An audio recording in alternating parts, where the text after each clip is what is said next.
Okay, well, I'm really pleased today to be joined by Diana Smith-Harris. Diana cared for her husband, Eugene, who was diagnosed with young onset dementia in 2016. He sadly passed away in August 2020.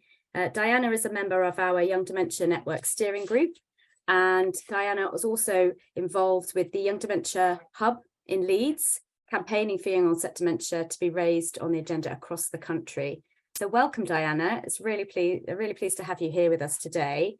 And today we're going to be discussing how recognising the symptoms of young onset dementia can present a challenge to the person, to the family, and to the general practitioners.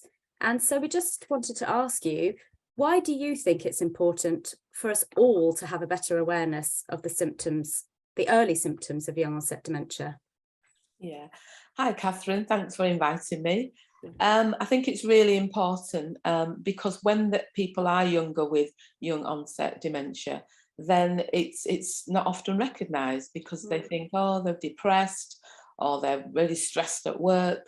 But the impact is greater because people have often been working, people have younger families. So for me, it's really, really important that it's picked up early because the impact is much greater than somebody that's older with dementia.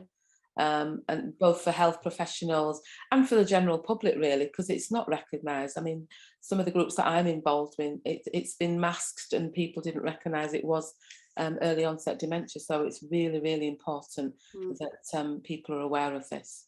Absolutely, yeah, that's true.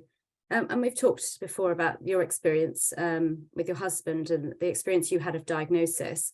And I think for you, you said your GP did recognise the symptoms of young onset and referred you on to the memory services. But from that point, it did take a long time before he had a diagnosis. What benefits would there have been to you and your husband if you had been diagnosed earlier and the process had been quicker? Yeah. So it took 18 months for a diagnosis, and this involved obviously the scans, the testing. I think if it would have been recognised earlier, we would have been able to access the number of services that we then later found out about.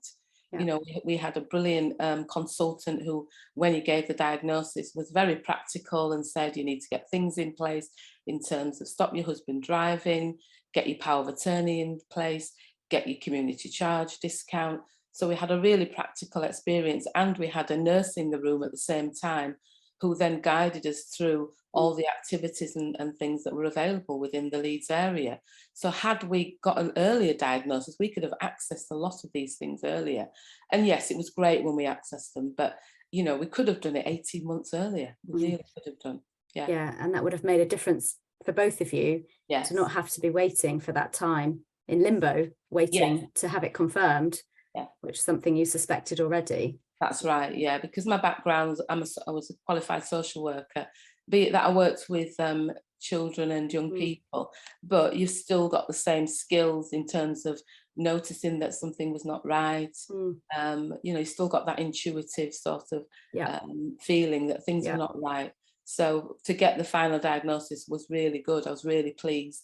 And I said, right, we know what it is now. Let's move with it and build it into our lives. And that's when we got involved in lots of activities within the Leeds area. Yeah, that's brilliant for you to have that positive experience. And it just shows what a difference it can make to have the diagnosis in that way, to the way that you both felt from that point on about it. Yeah, and it was positive. It was a positive experience for me. It wasn't go away, as often we hear. Yes, you've got a diagnosis, go away and just live with it. We have the whole you know, package really, in terms of having a registered nurse who worked with us, that guided us. We had medication, you know, it was all really good for me. Yeah, that's amazing to hear that experience and really positive for us to hear that. Yeah. So the final question for you is, and I know you work you know, with lots of different groups trying to raise awareness of young onset. What changes would you like to see to improve the experience of diagnosis for the individual and with young onset and their family members? I think we need to try and get a quicker diagnosis, try and get an early diagnosis as much as we can. I know at the moment the waiting lists are really high because of COVID and whatever, but I think without that, an early diagnosis, I think, will help families and carers to get that information.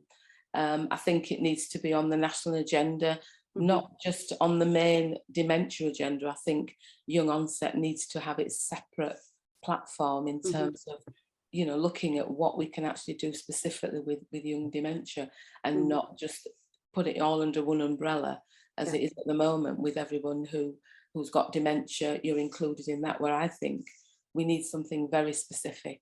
You know, there's been a lot of things delayed, I think, because of recent political interventions, but I think we do need a separate agenda for people with early onset dementia. Yeah, that's it. I think that's the point there, Diana. Yeah. Fabulous. Well, thank you very much for us to hear your views today. It's really, really great to hear about your positive experience and what made it positive for you and your husband. So thank you very much for sharing your experience with us. No, thanks for inviting me. Thank you. Thank you. Thanks then.